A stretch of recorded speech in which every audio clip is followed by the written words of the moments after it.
You're the first fund of funds to focus on Asia. How has the fund of funds space evolved in the region? Well, I guess when Pantheon started, there wasn't really a private equity industry to speak of in the region. It was very small, very niche, only a handful of funds. So we sort of started with the industry as a whole in Asia. Certain countries you just couldn't invest in, such as Korea. Australia was effectively shut because of tax reasons. China wasn't really, it was opening up, but it didn't really have a private equity industry, and India was very closed in those days. Again, it had to go through deregulation. Since then, it's grown a lot, both in terms of the number of funds and the variety and the scale of money under management in the region. So which geography and sectors do you favor in the region nowadays? It almost doesn't matter, because by the time it becomes obvious, it'll be too late to change. We're investing over 10 to 12 year horizons. If I go back to, say, 2003, which was probably at a period of time when Asian private equity generally, but particularly China, was not very perceived as favourable by foreign investors. Paradoxically, the returns from those vintages were absolutely fantastic. So it's the old story, no one wants to invest, that's when the good returns are made. I think when we looked at that market, it seemed obvious to us that most of the growth, or the growth story in Asia, had been driven by exporting, and it was going to switch to domestic consumption. Nowadays, that's an incredibly fashionable thing to say, but in early 2000s, that was quite hard to sort of put yourself in the shoes that was going to really deliver strong returns. I think the challenge now is most of the very rapid growth opportunities in China have probably been met. And so more of the growth now is going to come from productivity-led growth, as opposed to just providing more capital into the system.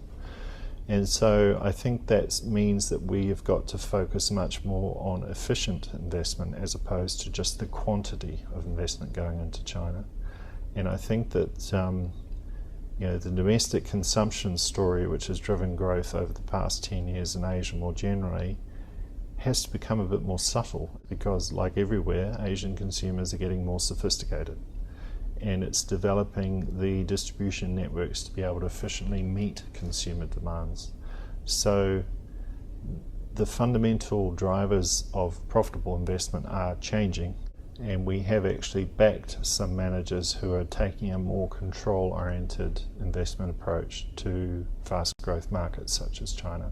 Aside from what you just mentioned, what other qualities, when you look at the funds to back in China, do you look for? I think we are not specifically focused on particular industries. What we're looking for is the recognition from the managers that we back that simply investing in a very large theme like consumer growth is not enough.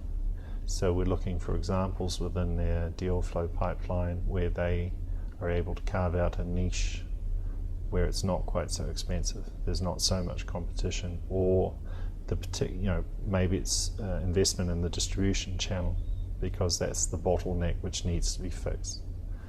All of these things will ultimately be driven by overall consumer demand, but the ability to carve out a niche which is just either less competitive in terms of the investment process itself, or is able to maintain margins because there's just not so much fierce competition, I think those are the key.